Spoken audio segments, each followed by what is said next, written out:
What's the story, Morning Glory? What is the word, Hummingbird? Thank you so much for clicking on my channel and for joining me for this review of The Real Housewives of New Jersey, Season 13, Episode 9, Coffee Talk. So it starts off with Dolores and Paulie. They're at Paulie's. Is that a condo that he lives in? Like, what is that? Is it a condo? Okay, they start off with Dolores and Paulie at Paulie's condo, and Paul is recovering from his heart surgery. He's doing really, really well. They have a conversation about Frank and his clinginess to Dolores. And Paul says that Frank needs to move on. And I agree that Frank does. I love Frank. Okay, Dolores and Frank, to me, even though they're not married, I just love them together on the show. I love their dynamic. I love how they're loyal to one another. I really, truly do.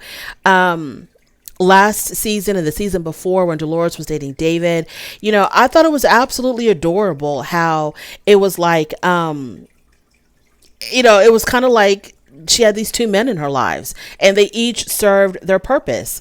And yeah, she was with David, but Paul was still Frank was still a part of her life, and him and David got along. I don't have a problem with that. But if she's with someone now who she cares about, and it seems like she does care a lot about Paul, and your current boyfriend is not comfortable with your ex-husband, always lurking around in the shadows, and he wants to put an end to it. If she wants to be with Paul, I think that she needs to respect that. And I don't think it's for Paul to understand the dynamic between Dolores and Frank, because some people think that Paul just needs to accept it. This is just how it is. He shouldn't be threatened by Frank, which I'm sure he probably, I don't know if he is or if he isn't, but we all know that there's nothing romantic going on between Dolores and Frank. But some people are of the mindset that Paul needs to accept it. Like, it's a package deal. If you're going to be with Dolores, you're going to have to accept Frank. Not necessarily so. No, I don't think so. I think that if Dolores chooses to be with Paul and Paul doesn't want Frank around, Frank is going to have to lessen his presence in Dolores's life. And you know what? The situation between Paul and Dolores may not even last. So as soon as that's over, Frank can come right back in, into the spotlight, and things can be back to the way they were. I know Frank is probably scared to death that she's going to end up marrying Paul and they're going to be together forever and he will forever lose Dolores. But who knows, and Frank should have already kind of distanced himself from Dolores anyway, because he has a girlfriend, but that's neither here nor there. So it's got nothing to do with Frank realizing that he made a mistake, because I think Paul told Dolores, well, maybe the reason why he's always around you is because he realizes that, he made a mistake by divorcing you or by cheating on you or whatever. He felt like he let go of a really good thing. And Dolores said, no, it's not that, because Frank realized as soon as he walked out that door that he had made a mistake, however many moons ago. So it's not that at all. It's not like he's just realizing it now and he can't let me go.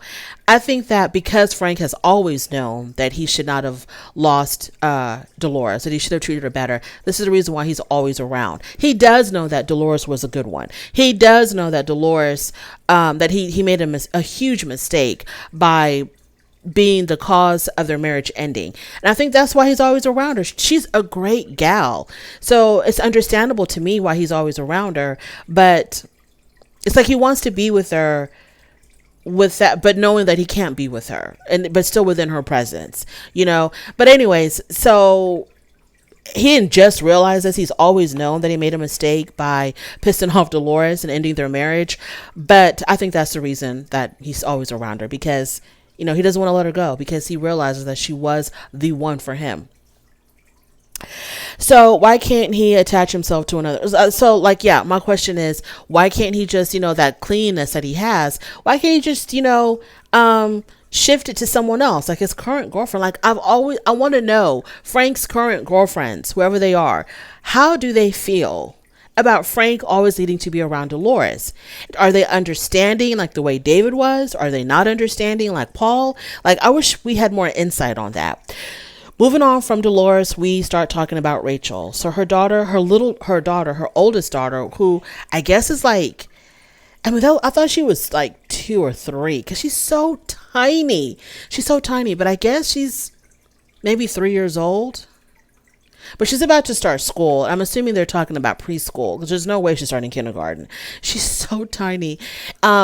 She's about to start school, and so Rachel was getting her little backpack and her little lunch box and her little water bottle. It was absolutely adorable. And when the little girl said, "Thank you, mommy," I was like, oh my God. So then they talk about Rachel adopting her stepson, Jaden. And in order for that to happen, the biological mother might have to be present. She might have to, go to court with them, because my understanding is that if a parent is going to adopt a stepchild, then the biological parent, especially a mother, because a mother is already given rights to the child as soon as she gives birth to the child. So the mother has to sign off and be okay with the adoption and be okay with her rights being terminated. So it's a process. It's a long process. So hopefully things go that, and I feel like in my heart, I feel like Rachel's going to be able to adopt Jaden. So yeah, hopefully all of that goes well. Moving on to Dolores and Jennifer. They meet up for lunch or dinner or whatever the hell it is. And they squash their beef. They talk about last season and how they weren't getting along, how they made each other mad, and why they did the things that they did. And so they decide, let's just, move forward. Let's just call a truce and move forward. Okay, fine. So then Jennifer talks about how she talks about her husband. She talks about her husband because Dolores brought it up. And Dolores said, when I heard about you and Nabil having all of these issues, my heart went out to you. And so Jennifer expounds on it a little bit more and says that he doesn't spend enough time with the children, but he's very critical on how she raises the children, even though he practically has no hand in raising the children. And she says that even when he does have free time, he still chooses to be by himself or to do anything other than be with his family. And that really bothers her. Then they talk about how she's planning this coffee reading, and she wants to invite everybody. Dolores tells her, hey, you should invite everybody, including Margaret. And so Jennifer was like, yeah, I don't have a problem inviting everybody, but I don't want Margaret in my home. So Dolores volunteers to have the coffee reading at David's house. At Paul's house. Why do I keep saying David? At Paul's house. Moving on from there, Danielle. So Teresa FaceTimes Danielle, and they talk about what happened at Rachel's party, and they talk about what happened after Danielle left, because Danielle left early when the girls got on her case about what really went down between her and her brother. She got frustrated about that, and so she ended up leaving the party early. So after she left, Teresa fills her in on what happened with her brother and Melissa and that whole situation, where they were arguing, whatever it was. We all know what it was. I'm not going to rehash it. So it's just the same old. And so what's his name? Louis had to run. He ran out after Melissa and Joe when they left, and when he came back, Teresa said he was crying. And so they showed us a clip of him falling into Joe's arms, Margaret's Joe, falling into Joe's arms, crying, trying to squeeze out some tears out of his eyes, and talking about how this reminds him of his sisters. And so, what? I thought him and his sisters got along great, but he said this reminded him of his sisters. And then he was prompted to call his sisters and tell the sisters that he loved them. So I don't know. Louis, to me, I don't buy it. I don't buy anything he does. I don't believe him. Like I said, I think he just wants to be liked, and he wants to be popular, and he wants people to be on his side. And so he's going to do these things, these acts, to try to what he thinks is helping people be on him and Teresa's side. But he just comes off looking super, super, super fake to me. So after that, what else did they talk about? Danielle talks about what made her leave the party. She said because the girls were, interrogating her about her damn brother, and that she makes this vow that she's gonna give those girls what they deserve when she sees them again, because they keep bugging her about her brother and it's none of their business.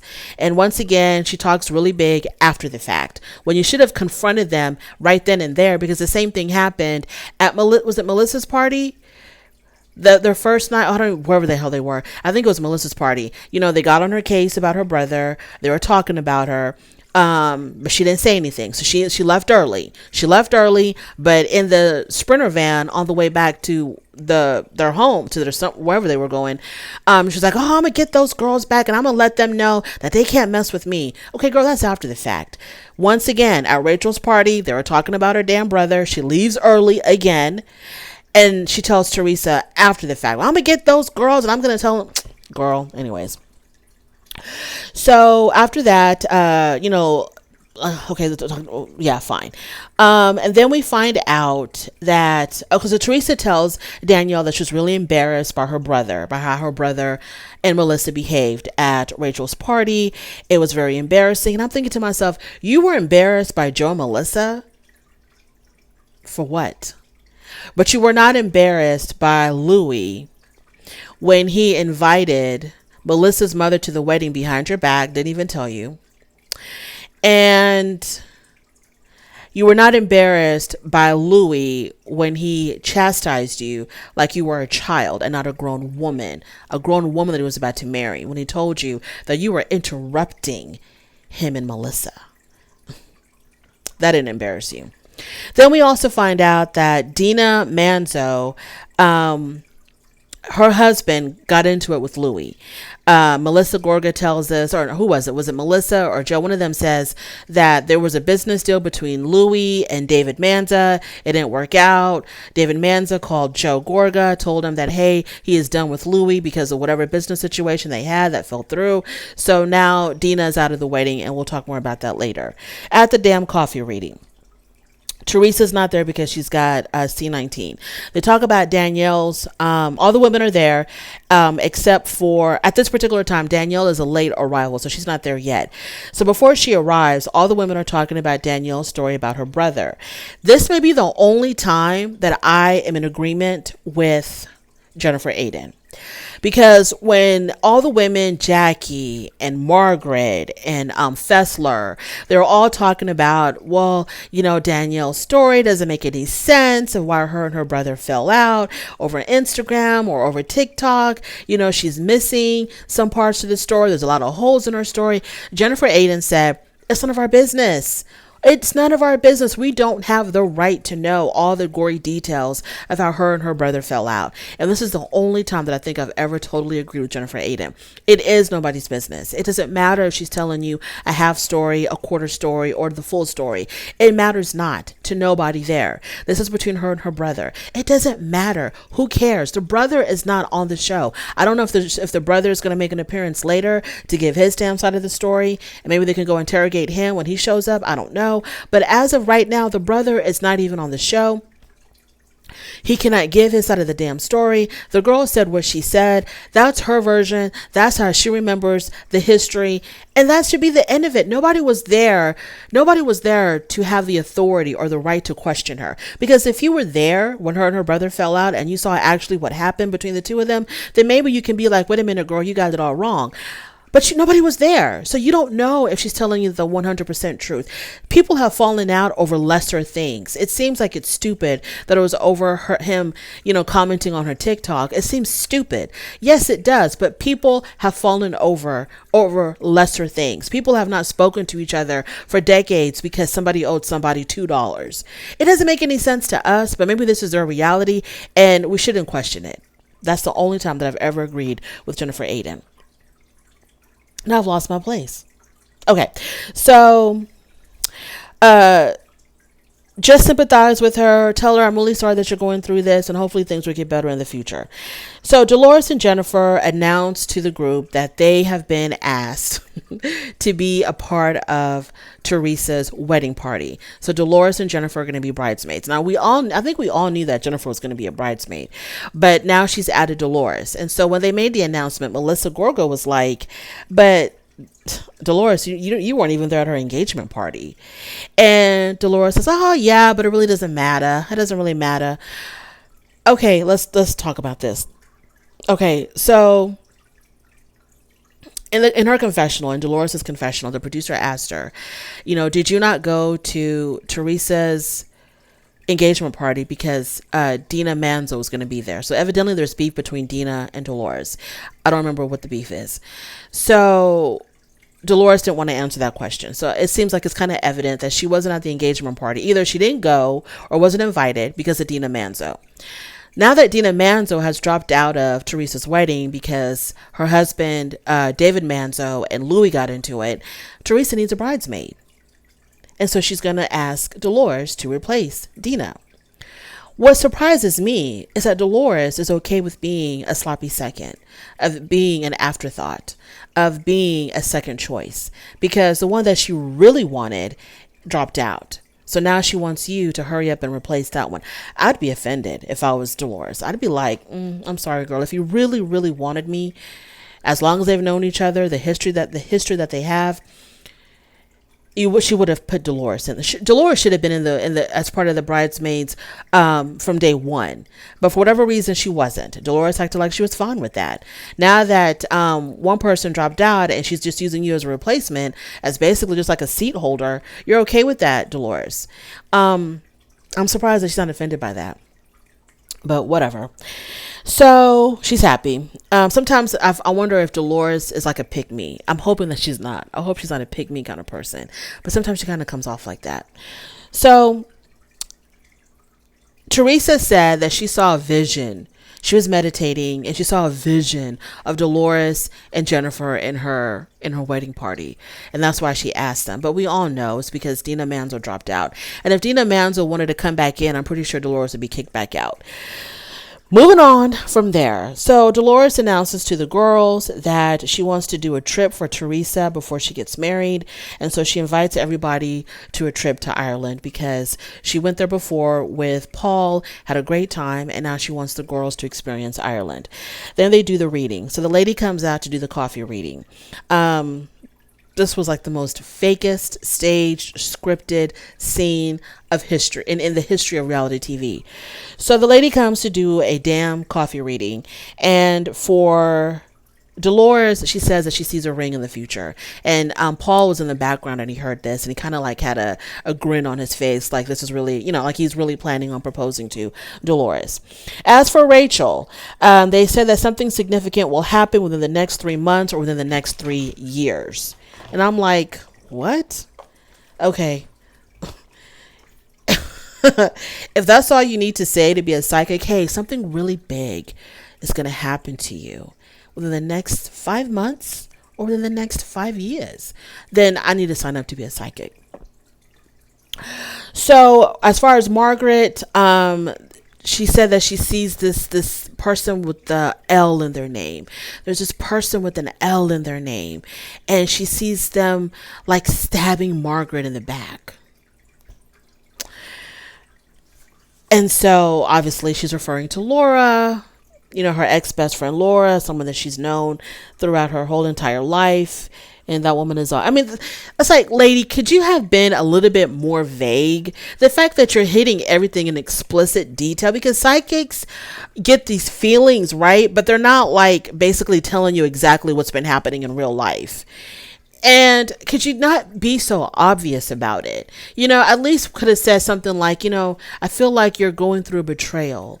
There's a betrayal. There's a betrayal somewhere around you, Margaret. Something like that. But the fact that you said it's a woman whose name starts with the letter L and y'all have been best friends ever since childhood and she's stabbing you in the back. Come on. Anyways, moving on. And she also said that maybe Margaret and Laura might reconcile. As far as Jennifer, she says she's going to be getting a lot of endorsements. The lady said that the psychic lady, the coffee reader lady said that, Jennifer, I see a lot of endorsements coming your way. Once your youngest child gets a little bit older, you're going to have enough time to build your empire, and all these endorsements are just going to be piling up on you. And this is something that someone had talked about. They had talked about this within the group about it. It's stupid. Anyways, let me fast forward. It's so stupid. It's so forced. And when the psychic lady talked about these endorsements, everybody at the table busted out laughing because it was like, come on, Jennifer, you couldn't have told her to be a little bit more discreet about this and not be so blatantly obvious. Like you practically gave her the footnotes of every single conversation we've had within this group. And Jennifer was like, I just met her. I don't even know her. And then they go to Danielle, and for Danielle, the coffee reader says that she'll reconcile with her brother. And it's like, well, how convenient that Danielle was the last one to get read, and it was about her brother, because it was the perfect segue into Danielle putting these women in their place. about getting into her business about her brother. So she addresses the women, and she's like, what did she say exactly? I don't even know if I wrote it down because I really didn't care. So she addresses the women about the comments about her brother, like, how dare y'all interrogate me about what happened between me and my brother, blah, blah, blah. Y'all don't believe me. Y'all think I'm a liar. And they're like, no, we don't think you're lying. It's just that we think that there's more to the story than what you told us. And that's where that ended. Then she confronts Rachel, right? Because she's all big and bad now. And she confronts Rachel. And she's like, and you're trying to throw me under the bus because we were just having coffee talk. We're just having coffee talk. And then you twisted my words. And told Margaret that I said all these things that I didn't say. And Rachel said, I told Margaret exactly what you said, practically verbatim. I didn't twist your words. This is exactly what you said. And Danielle kind of like retreats. Well, it was just coffee talk.